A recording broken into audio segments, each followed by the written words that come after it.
दोस्तों, मैं हूं आदिल खान आजाद। आज है 24 जनवरी 2026 और आप देख रहे हैं आजाद बोल इंडिया पर middle east big news show.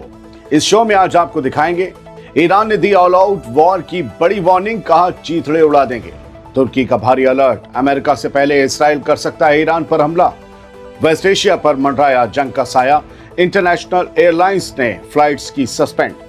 गजा में इसराइल का खतरनाक प्लान, ज्यादा फलस्तीनी बाहर जाएं, अंदर कम आय की स्ट्रेटजी पर काम। इराक पर अमेरिकी दबाव हुआ तेज, ईरान की हिमायत वाले फैक्शंस को निहत्था करने की डिमांड। और ISIS detainees Iraq shift, Baghdad ने यूरोप से कहा अपने यूरोपियन दहशतगर्द वापस लो। ये थी कुछ हेडलाइंस। खबरें इनसे ज्यादा होंगी हमेशा की तरह और अहम खबरें हैं। ईरान पर कोई हमला नहीं हुआ है, उधर से भी वार्निंग आ रही है, ईरान से भी वार्निंग आ रही, वार्निंग चल रही है। ईरान ने कसम खा ली है कि कोई भी हमला टोटल वॉर माना जाएगा और अमेरिका या इसराइल दोनों के जहाजों और फौजियों के चीथड़े उड़ा दिए जाएंगे। ईरान ने साफ अल्फाज में कह दिया है, अब कोई भी हमला चाहे छोटा हो या बड़ा हो या लिमिटेड हो या सो कॉल्ड सर्जिकल स्ट्राइक हो, वो ईरान के लिए ऑल आउट वॉर माना जाएगा, यानी एक मुकम्मल जंग, एक टोटल वॉर। और उसका जवाब ऐसा होगा जो पहले कभी नहीं देखा गया। एक सीनियर ईरानी ऑफिशियल ने नाम न छापने की शर्त पर कहा कि इस बार काइनेटिक, लिमिटेड, अनलिमिटेड इन जैसे अल्फाज काम नहीं आएंगे। जो भी हमला होगा उसे पूरी जंग यानी ऑल आउट वॉर समझा जाएगा। मैंने 3 बार इस लफ्ज़ को ले लिया आपके सामने। अब आप समझ लीजिए कि ये वार्निंग, और इस वार्निंग में यही लफ्ज़ बोला गया है। और ईरान ने यह भी कहा है इस वॉर का रिएक्शन सबसे हार्ड होगा। ऑफिशियल्स का दावा है कि ईरान आज उस हालात से कहीं ज्यादा बेहतर पोजीशन में है जो 12 डे वॉर के वक्त थी, यानी तैयारी भी ज्यादा है, इरादा भी साफ है। ये बयान ऐसे वक्त में आया है जब अमेरिका से टेंशन लगातार बढ़ रही है। डोनाल्ड ट्रंप खुद कह चुके हैं कि बड़ी तादाद में यूएस मिलिट्री शिप्स यानी अमेरिका के मिलिट्री शिप्स ईरान की तरफ बढ़ रहे हैं। ट्रंप ने यह भी धमकी दोहराई कि अगर ईरान ने अपने मिसाइल या न्यूक्लियर प्रोग्राम पर काम जारी रखा और तो आगे और स्ट्राइक्स हो सकती हैं। इसी बीच आईआरजीसी की तरफ से भी जुमे को सख्त वार्निंग सामने आई थी।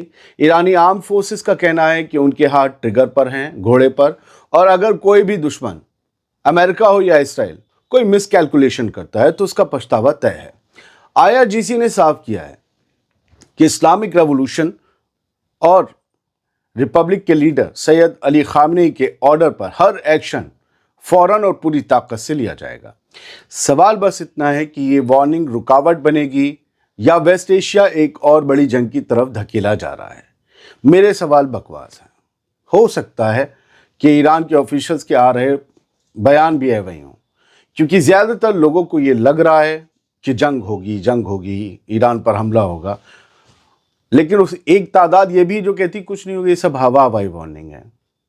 लेकिन ईरान से जो बयान आ रहे हैं फिर वो क्यों फिजूल में दिए जा रहे हैं? तो सवाल ये भी बनता है। हमारे गोदी मीडिया पर तो जंग हो चुकी है। ईरान ने करीबन मेरा ख्याल है 12.5 बार न्यूक्लियर टेस्ट भी कर लिया है, कम से कम 73 बार आईसीबीएम का टेस्ट कर लिया है। तो गोदी मीडिया जंग करवा चुका है।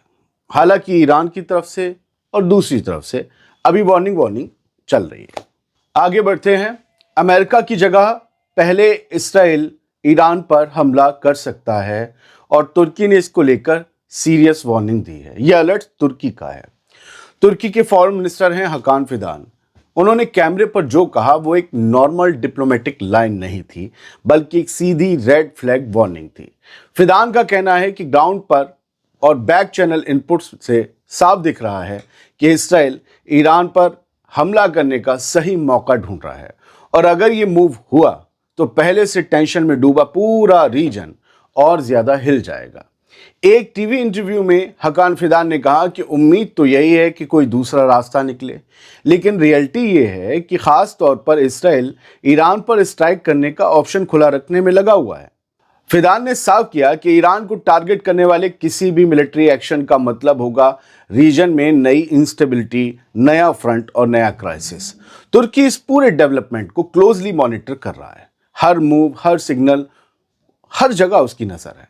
यह बयान ऐसे वक्त आया है जब अमेरिका की मिलिट्री मूवमेंट ट्रंप की खुली धमकियां और ईरान की ऑल आउट वॉर वाली वार्निंग्स सब मिलकर माहौल को एक बेहद एक्सप्लोजिव बना चुके हैं, एक्सप्लोजिव माहौल बना चुके हैं। ठीक है, अब सवाल ये नहीं है कि टेंशन है या नहीं है, सवाल ये है कि क्या आखिरी वक्त पर कोई ब्रेक लगेगा या वेस्ट एशिया एक और बड़े टकराव की तरफ फिसल चुका है।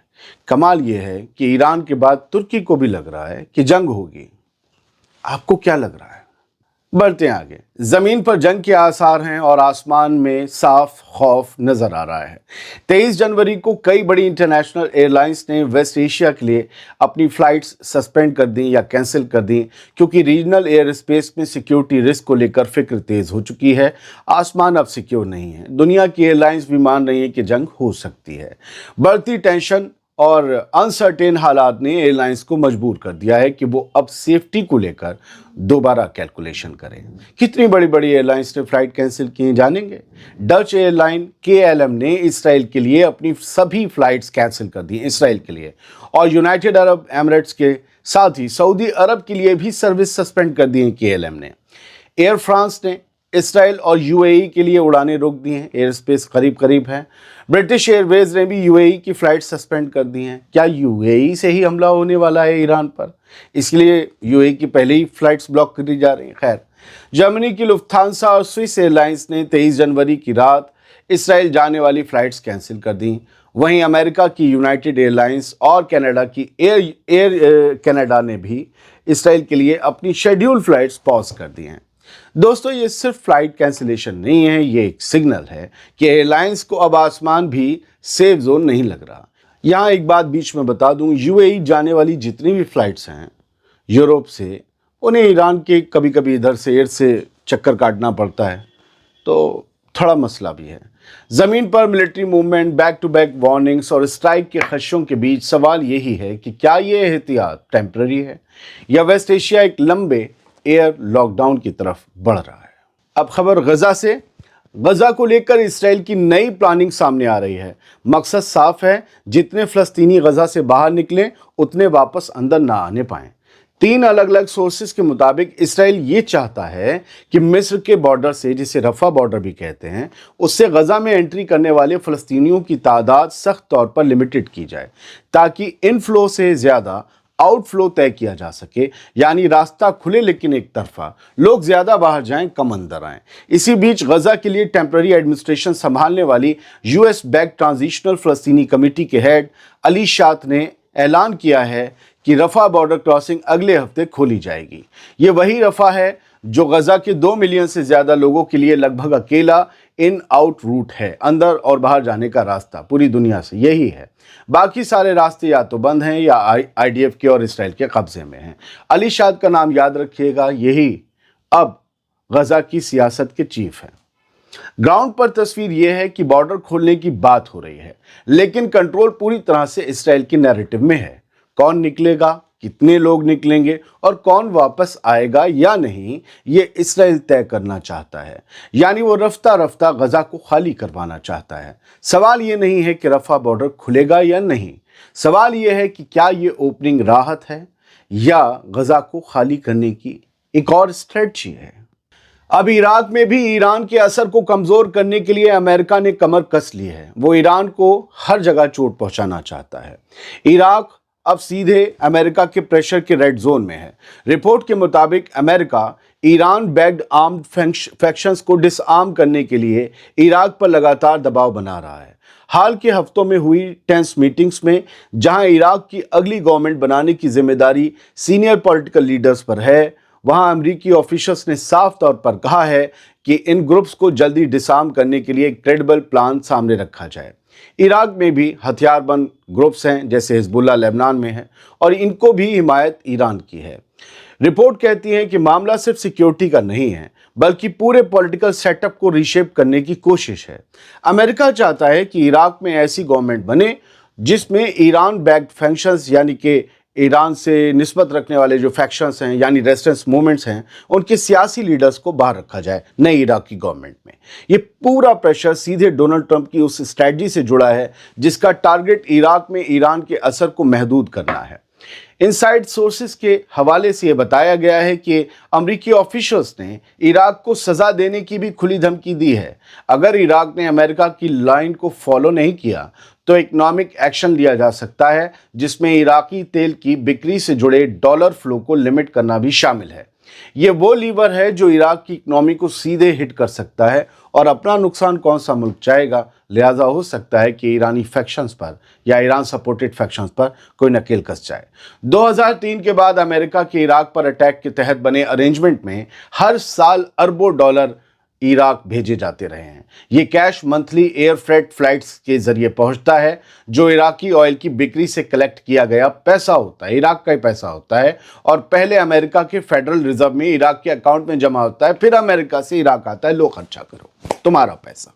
अब सवाल यह है कि क्या अमेरिका इसी कैश लाइन को हथियार बनाकर इराक की पॉलिटिक्स को कंट्रोल करेगा, और क्या इराक ईरान बैक्ड फैक्शंस को निहत्था करने की इस डिमांड को मान लेगा, या फिर इराक एक बार फिर बड़े रीजनल पावर गेम का मैदान बनने जा रहा है। समझ रहे हैं हम?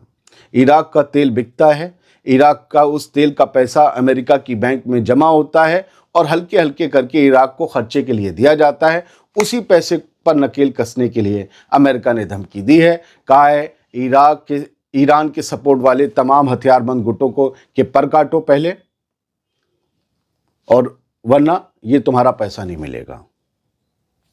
इराक और ईरान की सरहद मिली हुई है, ईरान को कोई भी सपोर्ट इराक की जमीन से ना मिलने पाए, इसकी भी तैयारी अमेरिका कर रहा है। बढ़ते हैं आगे।